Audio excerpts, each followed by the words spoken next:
my beloved Boss Mike Cervera.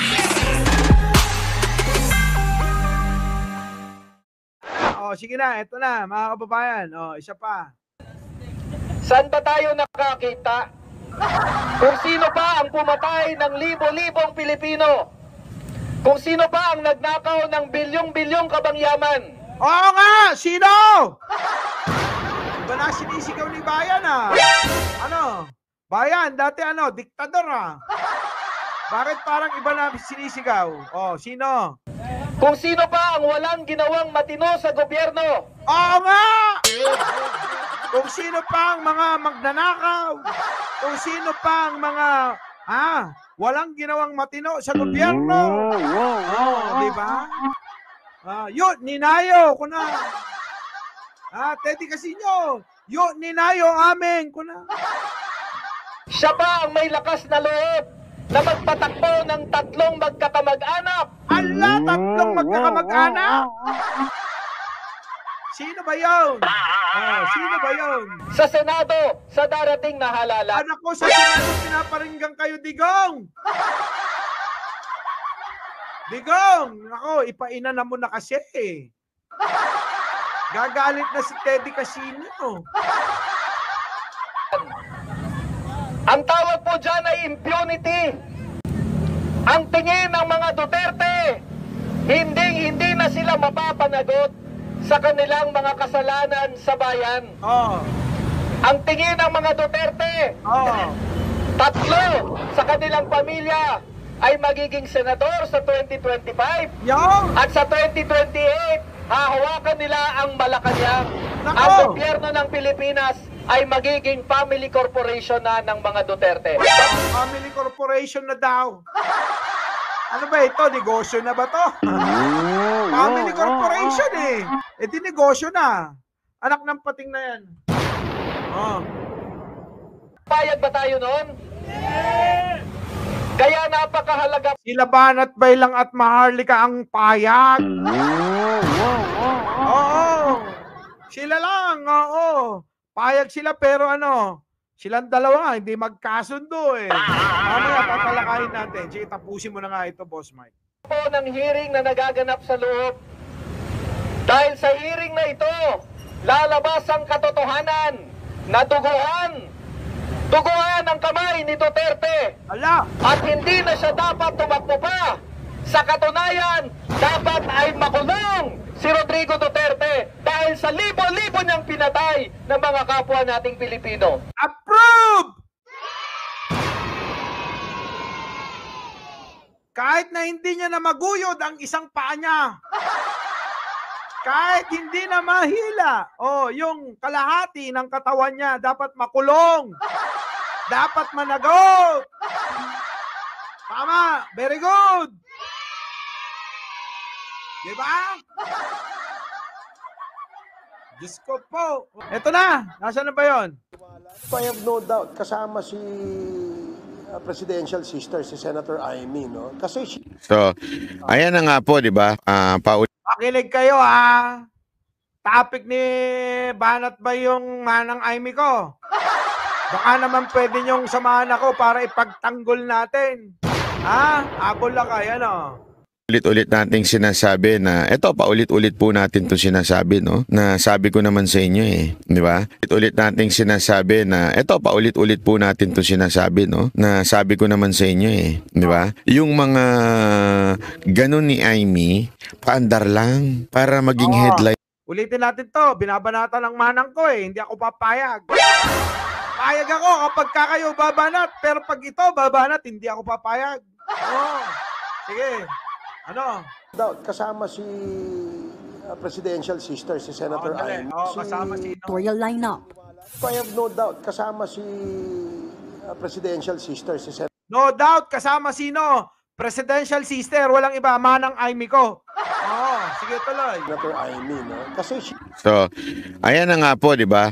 Paulit-ulit nating sinasabi na, eto, paulit-ulit po natin to sinasabi, no? Na sabi ko naman sa inyo eh, di ba? Yung mga ganun ni Amy, paandar lang para maging headline lagi siya. Para maging laging nasa, ano siya, nasa media. Kita ninyo? Diba? Nakikita ninyo na talaga nga namang kunwari kokontrahin pa ang kanyang kapatid, kunwari kokontrahin niya pa yung mga issue sa gobyerno, pero ganun din naman pala nung una pa Na nga sinasabi ko sa inyo. Buti pa yung Duterte Group, napapansin na ang manang Amy ko. Kayo, di nyo mari na. Cosmo Defender, ano? O, sige, tuloy. Bakit? Bakit ka nagkakaganyan? Ha? Bakit? Anong meron na naman sa iyo? Sige, tuloy. I have no doubt kasama si presidential sister, si Senator Amy, no? Kasi So, ayan na nga po, di ba?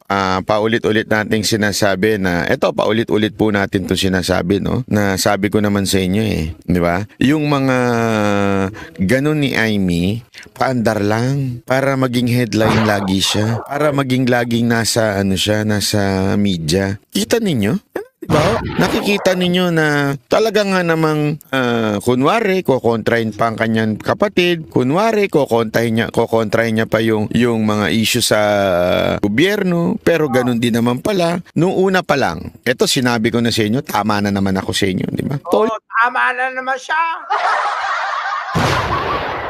Tagal nyo kasing mapansin si manang Amy ko.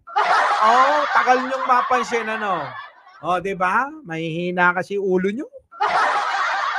Tagal-tagal ko na sinasabi. Ako na nga nagsasabi. Kahit tanong mo pa kay Dilima eh.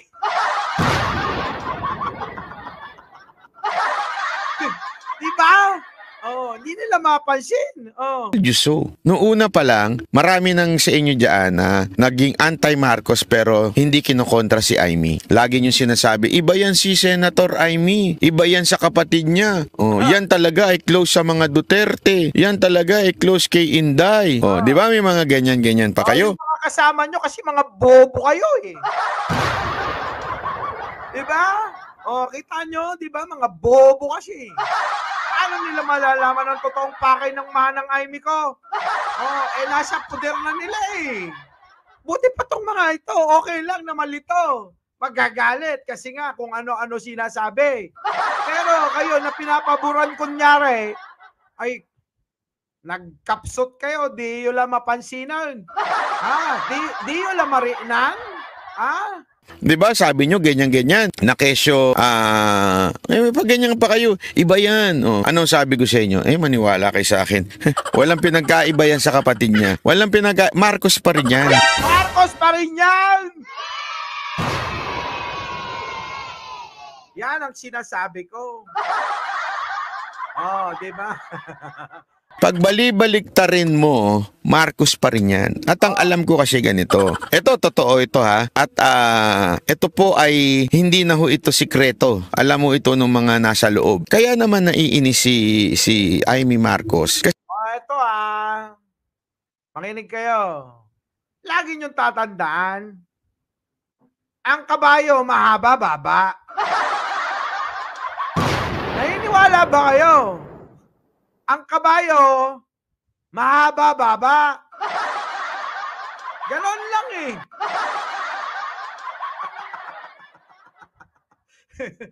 Diba? Sige. Kasi naitsapuwersa sa Malacanang. Kasi nga, dahil nga sa asawa ni Pangulong Marcos. Ayan na, nagkwento na. Eto na. Chismis lang yan. Chismis lang. Marcos, hindi magkasundo si Lisa Marcos at saka si Senator Amy. Bad shot si Senator Amy dyan. Kaya ang pumapapil dyan, walang iba kung hindi yung asawa, which is, syempre, asawa yan eh. Gusto mo bang matulog out, sa labas, sa kulambo? Out? Ay, puti, alam mo. Sabihan mo na sila, sabihan mo si Vic Rodriguez, huwag bitter sa asawa. Kasi asawa yan eh, di ba? Asawa yan eh. Kailan nyo narinig si Banat Bay na tinira, binanatan si Madam First Lady? Narinig nyo na ba? Ang binabanatan nito si yung kaibigan ko nasa LA. Tandaan nyo, ito kailan binanatan ni Banat Bay ang mga binabanatan ni Maharlika?